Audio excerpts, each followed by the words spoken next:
All over America at this hour, men are standing by an open closet door, slacks slung over one arm, staring at wire hangers, thinking of taxes, or a broken faucet, or their first sex. The smell of backseat Naugahyde, the hush of a maize field like breathing, the stars rushing away. And a woman lies in an unmade bed, watching the man she has known 21. No. Could it be? 22 years. And she is listening to the Polonaise climbing up through radio static from the kitchen where dishes are piled. And the linoleum floor is a great gray sea. It's the A-flat Polonaise she practiced endlessly, never quite getting it right. Though her father, calling from the darkened TV room, always said, "Beautiful, kiddo." And the moon would slide across the lacquered piano top, as if it were something that lived underwater, something from far below. They both came from houses with photographs, the smell of camphor in closets, board games with missing pieces, sunburst clocks in the kitchen that made them each morning a little sad. They didn't know what they wanted every night, every starlit night of their lives, and now they have it.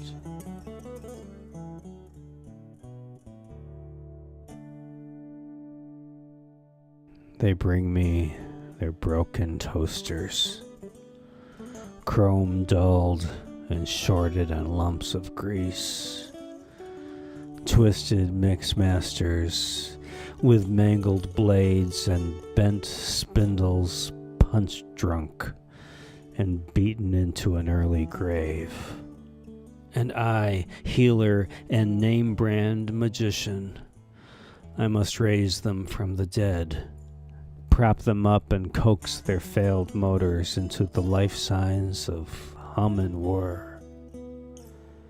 They go out, they come back. These wounded, cracked, plastic and chrome marvels of the mediocre, of the watery omelet and bland, confused margarita. We should learn from our mistakes. The lawnmower plugged with muddy oil will foul again. And again, the nightmare ice maker will vomit its perfectly formed cubes into the void. Freon again. And oh, ever again. Freon. Spewing through the endless circuitry of the freezer, thumping along, hissing through leaks.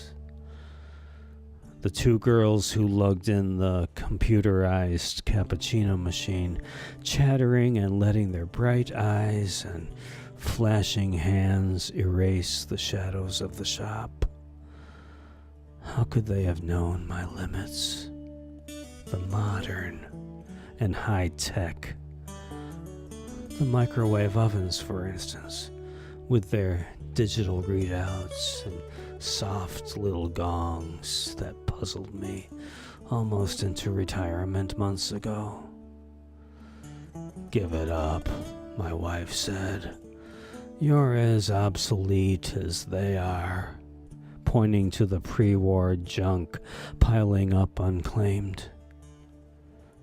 The girls frowned and took it back. Hunching their shoulders like old women, they stumbled out, letting the door bang shut, flinging the shop into darkness. I have learned from the inventions of history, but I live in an age of wonders, of the self-contained and irreparable. where I stand and watch the small, good things of my hands drifting far away into the corners of my life.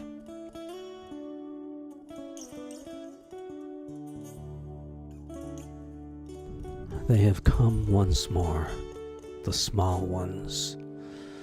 They crowd around my mother and her friends at the F. Nightingale retirement home and sing Wizard of Oz songs like hymns and let themselves be called munchkins by the palsied ancient ones who cling to that memory and Dorothy taken through the Kansas air, but cannot recall the green city or the yellow road that leads there.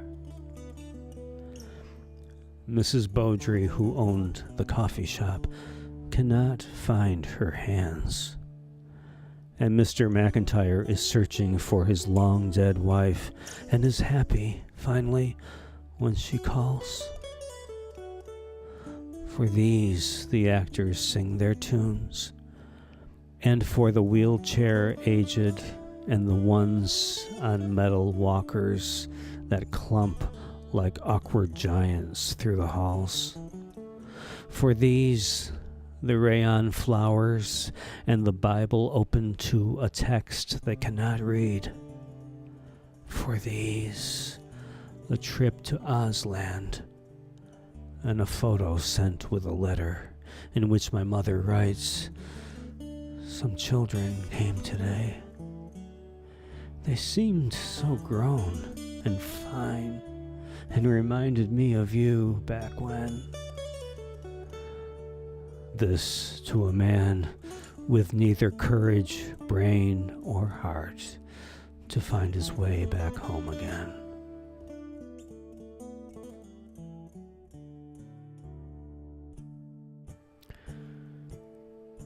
The piano player at Nordstrom's was crying, and no one knew what to do. His hands were thin and pale as the starched cuffs that seemed to hold his wrists above the keyboard, until they collapsed and lay there among the ache of his sobs and awful silences, and the tapping of cash registers, the ocean of small voices, the hum and click of commerce. We all stood there, looking at him, then away. Fine linen trousers hanging from our arms, or scent of cologne we could not afford thickening the air, or right foot half slipped into the new blue shoe we would not buy, not now, not ever. And those stiff little cries kept coming, kept tumbling across the immense gleaming floor into the change rooms, where men and women were gazing into mirrors far from this strange sadness that fell clumsily into a day, rushing like all days on earth to fulfill itself, to complete like the good postman its mission. And so we paused in the crumbling silence until the fragile, cautious tones of autumn leaves began to drift through the aisles and around the glittering display cases, as if a dream, a great dream, were being dreamed again. And the cries of an infant rose now from the other end of the mall, cries bursting into screams, and then one long scream that spread its wings and lifted, soaring. And we grew thoughtful and began to move about again, searching our pockets, wallets, purses, tooled leather handbags for something that would stop that scream.